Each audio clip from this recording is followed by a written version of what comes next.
السلام علیکم عزیز طلبہ، آج ہم آزادی نظم کے اگلے اشعار کے ساتھ آپ کے میں سامنے ہوں۔ آپ لوگوں نے یقیناً پہلے دو اشعار کو بڑے اچھے طریقے سے تیار کر لیا ہوگا۔ آج ہم اگلے اشعار پہ بات کریں گے، جس میں تیسرا شعر ہے: فضائیں کر رہی ہیں ذوق اثار و عمل پیدا، لہو میں دوڑتا ہے شعلہ تاثیر آزادی، مجھے ہر نامناسب بات پر تنقید کا حق ہے، میری تقریر سے تعبیر ہے تعمیر آزادی۔ یہاں بیٹا آپ لوگ دیکھیں کہ جب ہم کچھ الفاظ کے معنی پہ بات کرتے ہیں تو اس میں جو دیکھیں ذوق اثار و عمل، یعنی یہ جذبہ ہے، اثار کا جذبہ، قربانی کا جذبہ۔ پھر اسی طریقے سے یہاں آپ دیکھیں شعلہ تاثیر یعنی اثر کا شرارہ۔ پھر ہر نامناسب بات پر تنقید کا حق ہے، میری تقریر سے تعبیر ہے تعمیر آزادی۔ تعمیر آزادی یعنی اب آپ دیکھیں یہاں پہ تعمیر آزادی سے کیا مراد ہے؟ آزادی کا خواب سچ ہونا۔ اب جب ہم اس کی تشریح کے حوالے سے بات کرتے ہیں تو احسان دانش کہتے ہیں کہ فضائیں بھی پرجوش ہیں اور حالات بھی سازگار ہیں، صرف اپنے اندر جذبہ اثار و قربانی کا پیدا کرنے کی ضرورت ہے۔ مصائب کا دور گزر چکا ہے، پریشانیوں کا دور گزر چکا ہے اور صبح کا اجالا ضرور طلوع ہوگا۔ اب آسماں بھی آنے لگا میری راہ پر، پاری نہ داستاں ہوئی اس کے عناد کی، یعنی دشمنی کی۔ جب آزادی کے پروانے آزادی کے لیے سرتوڑ کوشش کرتے ہیں تو آزادی شعلہ بن کر قوم کی رگوں میں دوڑنے لگتی ہے، یعنی قوم کے خون کو گرما دیتی ہے، ان میں جوش پیدا کرتی ہے، کیونکہ انہیں اس بات کا یقین ہوتا ہے کہ اب ان کی منزل بہت نزدیک ہے، دور نہیں ہے، اور اس کو کوئی ہم سے چھین نہیں سکتا۔ اب ٹوٹ گریں گی زنجیریں، اب زندانوں کی خیر نہیں، اب ٹوٹ گریں گی زنجیریں، اب زندانوں کی خیر نہیں، جو دریا جھوم کے اٹھے ہیں تنکوں سے نہ ٹالے جائیں گے۔ پھر اسی طریقے سے حوالے کے کچھ اور اشعار بھی اس میں آپ تشریح کرتے ہوئے کر سکتے ہو۔ کٹتے بھی چلو بڑھتے بھی چلو، بازو بھی بہت ہیں سر بھی بہت، کٹتے بھی چلو بڑھتے بھی چلو، بازو بھی بہت ہیں سر بھی بہت، چلتے بھی چلو کہ اب ڈیرے منزل پہ ڈالے جائیں گے۔ اسی طریقے سے جب ہم دوسرے شعر پہ آتے ہیں: مجھے ہر نامناسب بات پر تنقید کا حق ہے، میری تقریر سے تعبیر ہے تعمیر آزادی۔ اس میں شاعر یعنی احسان دانش جو ہیں وہ کہتے ہیں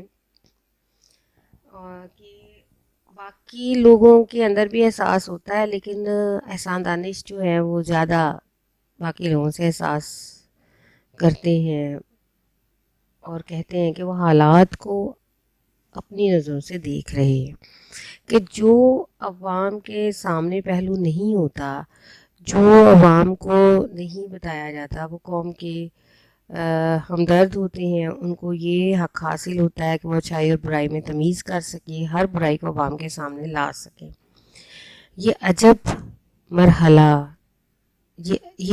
مرحلہ عمر ہے یارب کہ مجھے ہر بری بات نظر آتی ہے۔ شاعر کہتا ہے کہ مجھے ہر مناسب بات پر تنقید کا حق حاصل ہے، تم پر فرض ہے کہ تم میری باتیں غور سے سنو اور اس پر عمل کرنے کی کوشش کرو۔ یعنی برائی کو برائی کہنا، اس میں کوئی جو ہے بری بات نہیں ہے، بلکہ یہ انسان کا رائٹ ہے، اس کا حق ہے کہ وہ ہر بری بات کو برا کہہ سکے۔ غلامی کی زندگی بیکار ہے، بے فائدہ ہے۔ غلامی میں انسان دوسروں کا محتاج ہو کر رہ جاتا ہے، انسان کی جسمانی ذہنی صلاحیتیں دب کر رہ جاتی ہیں۔ اگر تم انسانیت کی زندگی گزارنا چاہتے ہو تو آزادی کے لیے کوشش کرو۔ وہ کہتے ہیں نا کہ گیدڑ کی 100 سالہ زندگی شیر کی ایک دن کی زندگی سے بدتر ہے۔ شیر کی ایک دن کی زندگی گیدڑ کی 100 سالہ زندگی سے بہتر ہے۔ میری یعنی باتیں غور سے سنو، یہ احسان دانش کہتے ہیں کہ جب تم اس پر عمل کرو گے تو تمہاری آزادی کے خواب سچے ہو جائیں گے، کیونکہ میری باتوں میں جو سچائیاں ہیں وہ تمہیں کہیں اور نظر نہیں آئیں گی۔ یہاں پہ اصل میں انہوں نے یہ کہا ہے کہ آزادی کا خواب سچ کرنا ہے تو اس کو سچ کر کے دکھانا ہے، تو پھر آپ کو ان تمام باتوں پہ غور کرنا ہے اور ان تمام باتوں پہ عمل بھی کرنا ہے، کیونکہ اب عمل کی بات ہوگی، عمل کا دور شروع ہو رہا ہے۔ تیری زندگی اسی سے، تیری آبرو اسی سے، تیری زندگی اسی سے، تیری آبرو اسی سے، جو رہی خودی تو شاہی، نہ رہی تو رو سیاہی۔ ابھی ہم اگلے اشعار کے حوالے سے بات کرتے ہیں۔ مجاہد کوہ دریا کی حدوں میں رہ نہیں سکتے، مجاہد کوہ دریا کی حدوں میں رہ نہیں سکتے، ہماری جنگ ہوگی جنگ عالمگیر آزادی۔ یعنی اب آپ دیکھیں کہ یہاں پہ مجاہد اللہ تعالیٰ کی راہ میں لڑنے والے کو کہتے ہیں، اور کوہ سے مراد یہاں پہ پہاڑ ہے، کوہ دریا، یہ مرکب واؤ کا استعمال کیا گیا ہے، اس لیے یہ مرکب عطفی ہے کہ حدوں میں نہیں رہ سکتے۔ اب عالمگیر جنگ عالمگیر آزادی سے مراد ہے کہ دنیا بھر میں ہونے والی آزادی کی جنگ۔ اسلام ایک عالمگیر مذہب ہے اور جس کا تصور وطنیت یورپ کے تصور وطنیت سے مختلف ہے۔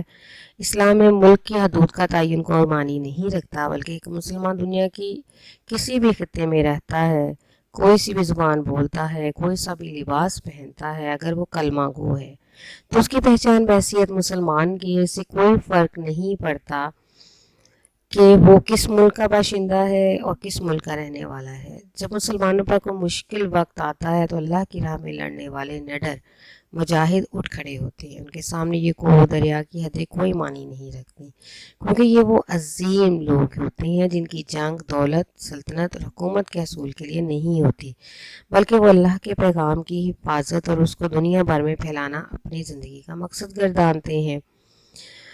دشت و دشت دریا بھی نہ چھوڑے ہم نے، دشت و دشت دریا بھی نہ چھوڑے ہم نے، بحر ظلمات میں دوڑا دیے گھوڑے ہم نے۔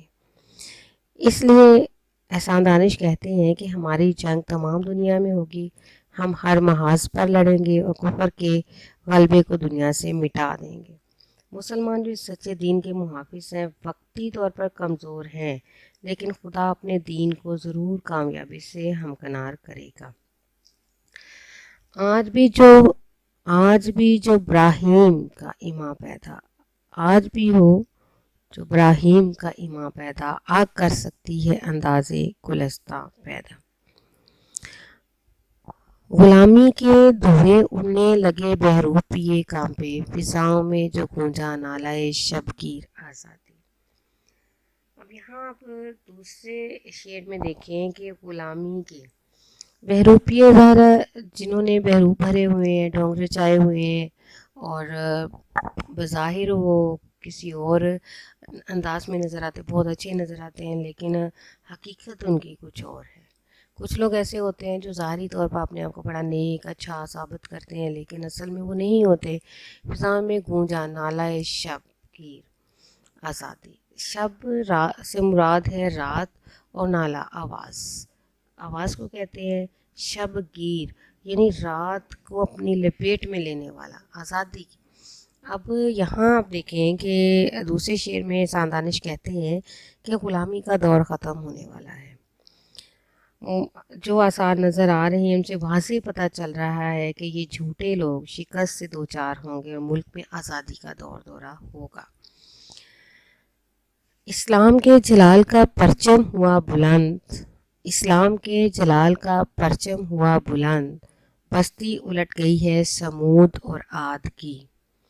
برِ صغیر میں انگریز تاجر کی حیثیت سے آئے اور آہستہ آہستہ تمام ملک کے مالک بن بیٹھے، اور مسلمانوں کے یہ حالات تھے کہ مسلمان ذلیل و خوار ہو گئے، اقتصادی، معاشرتی، معاشی، اخلاقی، مذہبی۔